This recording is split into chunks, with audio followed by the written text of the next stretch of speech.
Hello, நமஸ்காரம். இன்னைக்கு மடிப்பாக்கம் சுந்தரி மாமியார் கிச்சனில் பொன்னாங்கண்ணி கீரை எப்படி ஈஸியாக தொட்டிலேயே வளர்க்கலாங்கிறத பார்ப்போம். இது நாட்டு பொன்னாங்கண்ணி கீரை வயல்வெளியிலலாம் நிறையா கிராமத்தில் முளைச்சிருக்கும். இது ரொம்ப உடம்புக்கு நல்லது. இதை தொட்டிலேயே நம்ம வீட்டில் வளர்க்கலாம். இதை சும்மா இப்படி மண்ணில் தண்ணியை விட்டுட்டு ஊனி வச்சோம்னாலே அப்படியே தானே படர்ந்து பொரியல் பண்ணால் அவ்வளோ டேஸ்ட்டாக இருக்கும். இது 2-3 பேக்கில் இதே மாதிரி தானாகவே முளைச்சிரும். ஒரே ஒரு தண்டு எப்பயோ வச்சது. இது கிட்டத்தட்ட 5-6 வருஷம் முன்னாடி வச்சது தான். மறுபடியும் வெயிலில் வாடும், மறுபடியும் மழையில் துளுத்துக்கும். இதுக்கு அதிக பராமரிப்புலாம் தேவையில்லை. ஒரு கிளையை ஊனிட்டு வெறும் தண்ணியை மாத்திரம் விட்டோம்னாலே நல்லா வேர் பிடிச்சி சூப்பராக வளர்ந்துடும். வாரத்தில் ஒரு நாள் அரிசி களைஞ்சி தண்ணியை விட்டோம்னா நல்லா பச்சை பசேல்னு இருக்கும். எல்லா பேக்லேயும் அங்கே ஒன்று இங்கே ஒன்றா முளைச்சிருக்கு. இது ஒரே ஒரு வேர் இருந்தால் பூரா எங்கத்தாலும் படர்ந்துடும். இந்த கீரையில் அவ்வளோ ஒரு மருத்துவ குணம் இருக்குது. கண் பார்வை என்னென்னா தெளிவாக்கும்.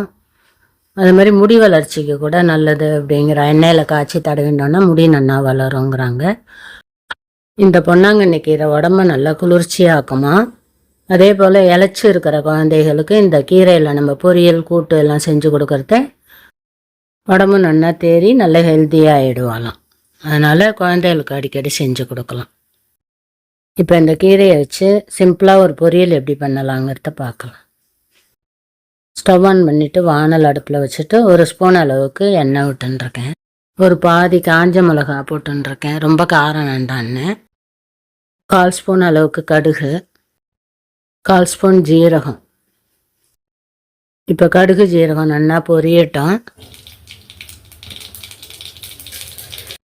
கடுகு ஜீரகம் நல்லா பொரிஞ்செடுத்து இப்போ 1 ஸ்பூன் அளவுக்கு உளுத்தம்பருப்பு போட்டுக்கலாம். உளுத்தம்பருப்பு செவந்ததுக்கப்புறம் 1/2 டம்ளர் அளவுக்கு தண்ணி விட்டுக்கலாம். அந்த உளுத்தம்பருப்புலேயே இந்த தண்ணி நல்லா கொதித்ததும் 1 டேபிள் ஸ்பூன் அளவுக்கு பயத்தம்பருப்பு போட்டுக்கலாம். இது கீரை கொஞ்சம் தாங்கிறதுனால கொஞ்சமாக போட்டுருக்கேன். பயத்தம்பருப்புக்கு பதில் துவரம்பருப்பு கூட போட்டு செஞ்சாலும் நல்ல டேஸ்ட்டாக தான் இருக்கும். அந்த தண்ணியில் அந்த பயத்தம்பருப்பு 1 நிமிஷம் வேகட்டும். இப்போ நல்லா அலசிட்டு நறுக்கி வச்சுருக்கிற பொன்னாங்கண்ணி கீரையை அதில் போட்டுடலாம். கீரையை போட்டுட்டு அந்த பருப்போடு நல்லா வதக்கிட்டு இதுக்கு தேவையான அளவுக்கு உப்பு போட்டுக்கலாம். கீரையெல்லாம் ரொம்ப உப்பு தாங்காத, நல்லா லைட்டாக போட்டுக்கோங்க. வேணுன்னா அப்புறமா கூட போட்டுக்கலாம். நான் எடுத்த உப்புலேயே ஒரு 2 கல் வச்சுட்டேன். ஜாஸ்தியாக இருக்கும் போல இருந்தது.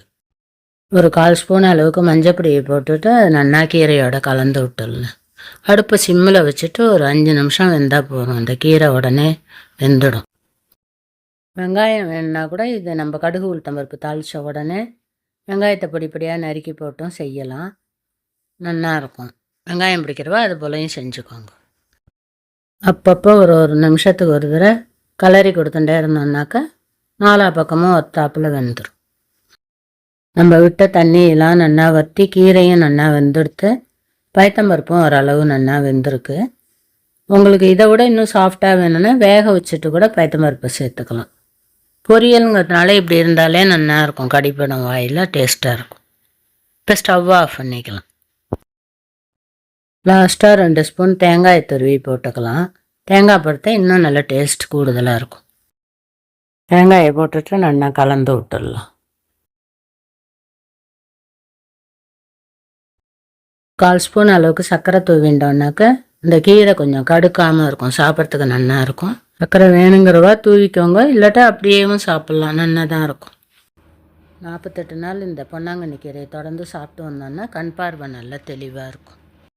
வேறு ஒரு பாத்திரத்தில் எடுத்து மாற்றிடுவோம். இப்போ இந்த பொன்னாங்கண்ணி கீரை பொரியல் ரெடியாக எடுத்து 5 நிமிஷத்தில் இது நம்ம வீட்டிலையே வளர்த்து பறித்து செஞ்சு சாப்பிட்டா அதோட டேஸ்ட்டே வேறு லெவல் தான்.